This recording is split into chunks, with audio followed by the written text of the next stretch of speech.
Welcome to SSTV5 ప్రేక్షకులకు నమస్కారం. 6 గ్యారంటీల పేరుతో కాంగ్రెస్ ప్రజలను మోసం చేసింది. పర్యటిస్తూ పలకరిస్తూ జూబ్లీ హిల్స్ ఉప ఎన్నికల ప్రచారంలో మాజీ ఉపసభాపతి పద్మా దేవేందర్ రెడ్డి బిజీ. 6 గ్యారంటీల పేరుతో ప్రజలను కాంగ్రెస్ పార్టీ మోసం చేసిందని మాజీ ఉపసభాపతి ఎం పద్మా దేవేందర్ రెడ్డి అన్నారు. జూబ్లీ హిల్స్ అసెంబ్లీ నియోజకవర్గ ఉప ఎన్నికల్లో బీఆర్ఎస్ అభ్యర్థి మాగంటి సునీత గోపీనాథ్ను భారీ మెజార్టీతో గెలిపించడమే లక్ష్యంగా మాజీ ఉపసభాపతి పద్మా దేవేందర్ రెడ్డి పార్టీ ప్రజాప్రతినిధులు శ్రేణులతో కలిసి ప్రత్యేక వ్యూహాలతో ప్రచార పర్వాన్ని సాగిస్తున్నారు. ప్రతి ఒక్కరిని ఆప్యాయంగా పలకరిస్తూ ఇంటింటికి తిరుగుతూ ఓటు అభ్యర్థిస్తూ ముందుకు వెళ్తున్నారు. శనివారం ఎర్రగడ్డ డివిజన్లోని సుల్తాన్ నగర్లో ఇంటింటి ప్రచారం నిర్వహించారు. ఈ సందర్భంగా ఒక ఐరన్ షాప్లో రజక మహిళలతో మాట్లాడారు. కారు గుర్తుకు ఓటు వేసి మాగంటి సునీత గోపీనాథ్ భారీ మెజార్టీతో గెలిపించాలని విజ్ఞప్తి చేశారు. కేసీఆర్ హయాంలో మాకు ఉపాధి కల్పించి రజకులకు ఐరన్ షాపులకు ఫ్రీ కరెంటు ఇచ్చారని గుర్తు చేశారు. కాంగ్రెస్ ప్రభుత్వం రావడం వలన మళ్లీ ప్రజలకు కష్టాలు మొదలయ్యాయని పేర్కొన్నారు. మా షాపులకు ఫ్రీ కరెంటు కట్ చేసి బిల్లు కొడుతున్నారని ఆవేదన వ్యక్తం చేశారు. మహిళలకు నెలకు 2,500 ఇస్తామని చెప్పి కాంగ్రెస్ ప్రభుత్వం మోసం చేసిందని అన్నారు. అనంతరం పద్మా దేవేందర్ రెడ్డి మాట్లాడుతూ కాంగ్రెస్ పార్టీ 6 గ్యారంటీల పేరుతో చేసిన మోసాలను ప్రజలకు గుర్తు చేస్తూ 10 సంవత్సరాలు బీఆర్ఎస్ ప్రభుత్వం కేసీఆర్ పాలన గురించి తెలియజేశారు. 2 సంవత్సరాల కాంగ్రెస్ ప్రభుత్వ వైఫల్యాలు గాలికి వదిలేసిన హామీలను ప్రజలకు వివరించారు. బీఆర్ఎస్ ప్రభుత్వం హయాంలో అన్ని వర్గాల ప్రజలు సంక్షేమ పథకాలు అంది సంతోషంగా ఉన్నారన్నారు. కాంగ్రెస్ ప్రభుత్వం వచ్చి ప్రజలకు కష్టాలు నెలకొల్పిందని గుర్తు చేశారు. మహిళలకు నెలకు 2,500 ఇస్తామన్నారు. పెన్షన్ పెంచుతామని మోసం చేశారని ఎద్దేవా చేశారు. కాంగ్రెస్ ప్రభుత్వం పేదల ప్రజల పొట్టకొట్టిందని, రజక సోదరులకు కేసీఆర్ ప్రభుత్వం ప్రతి ఐరన్ షాప్కు కరెంటు ఫ్రీగా ఇచ్చామని గుర్తు చేశారు.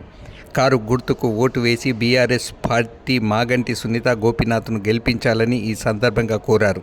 ఈ ప్రచారంలో స్థానిక నాయకులతో పాటు మెదక్ నాయకులు పాల్గొన్నారు. అందరు ఏం పని చేస్తారు ఇక్కడ? ఐరన్, అందరు ఐరనేనా? అన్ని ఊర్లలోకి వెళ్ళి వచ్చింది, ఇక్కడ బతుకుతున్నారు మీరు.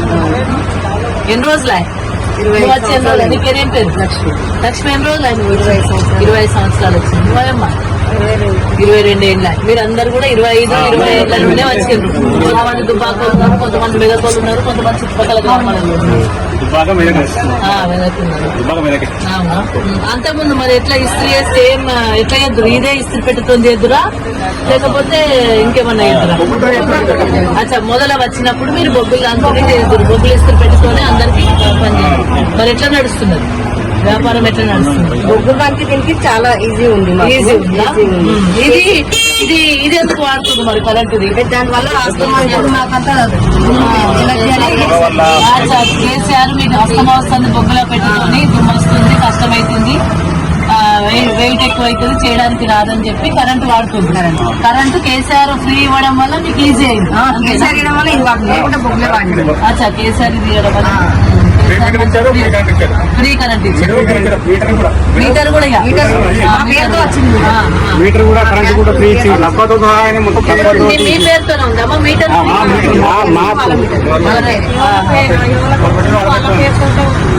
ఆ మీటర్ మీద బిల్లు రాదు మీకు. బిల్లు రాలే. కేసీఆర్ ఉన్నప్పుడు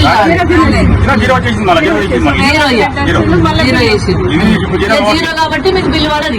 కేసీఆర్ ఉన్నంత కాలం మీరు మంచిగా ఐరన్ చేసుకున్నారు. ఆ బిల్లు రాకపోవడం వల్ల జర పైసలు కూడా మిగులుతాయి కదా. బొగ్గుల పైసలు చేతికి మిగిలినట్టే. బొగ్గులోనే పైసలు లేవు, కరెంటు బిల్లు లేదా, మంచిగానే ఉండే. కరెంట్ బిల్లు వస్తుంది. ఇప్పుడు బిల్లు వస్తుందా? 50,000, 60,000, 50,000, 80,000 వచ్చింది. 2 ఏళ్ళ నుండి బిల్లు మీరు బిల్లు వస్తుంది. మరి అవి ఏడుకెళ్ళి వచ్చి కడతాం 80,000. మేము ధర్నా కూడా చేసినాం. గ్యాస్ ధర్నా చేసినాం. ఆడ కూడా సబ్సిడీ ఎవరు సపోర్ట్ చేస్తలేదు మరి కేసీఆర్ ఇచ్చిండు, మరి మీరు ఎందుకు ఇస్తలేరు అంటే సపోర్ట్ చేస్తలేదు. అందుకే కట్ చేస్తలేరు కదా, అందుకే కట్ చేస్తలేరు వాళ్ళు. అసలు ఏం చేయాలో అర్థం కాక కట్ చేస్తలేదు. బిల్లులు ఇచ్చేయాలంటే మా వెళ్ళదు చదువుకోండి రేవంత్ అడగమంటుందా? వీళ్ళు వచ్చిన వాళ్ళు ఇప్పుడు హెడ్ ఆఫీస్ ఉంటుంది కదా కరెంట్ది, అక్కడ పోయి అడగండి. ఇప్పుడు కట్ చేసేవాళ్ళు వేరే ఉంటారు కదా, ఆ కట్ చేసిన వాళ్ళు వీళ్ళు వస్తే మాకు తెలియదు, మీరు ఎందుకు కట్ చేస్తారు, మాకు ఫ్రీ వచ్చింది కదా అంటే మీరు ఇక్కడ కాదు మమ్మల్ని అడగదు, మీరు అడిగి పర్మిషన్ తెచ్చుకుంటే మేము కట్ చేయం అని వాళ్ళు ఏమంటారు, మాకు బిల్ వస్తలేదు మేము కట్ చేయవలసిందని వాళ్ళు అంటారు. పైకి వెళ్ళి మాకు వస్తలేదు మేము నెలకు ఇంత బడ్జెట్ చూపించాలి, ఆ బడ్జెట్ అంతా మీ మీటర్ మేము చూపిస్తాం మేము కట్ చేస్తామని వాళ్ళు అంటారు ఆడిపోతే. అయితే 2-3 సార్లు ధర్నా చేసిన వాడిపోయి మీకెంత వచ్చింది? ఆఫీస్ కాడికి 60,000 వచ్చింది. 60,000 వచ్చింది. 50,000 వచ్చిందా? మరి ఎట్లా కడదాం అనుకుంటారు కరెంట్? ఏం లేదు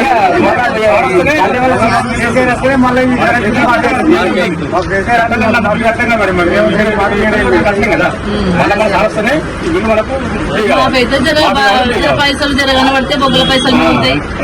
కరెంట్ లేకపోవడం వల్ల జర ఆధారం అవుతుంది. ఇప్పుడు 6 గ్యారంటీలు అన్నాడు కదా, మరి మనకు 2,500 మహాలక్ష్మి స్కీమ్ ఇస్తాను. సాంక్షన్ కాలేదు. మన ఇంట్లో పెద్ద మనుషులు పెన్షన్ పెరిగిందా? పెన్షన్ సంవత్సరం అయింది. చాలే నా వాళ్ళ భర్త చనిపోగానే భార్య షిఫ్ట్ కావాలి. అంతే ఎవరు పట్టుకుంటారు.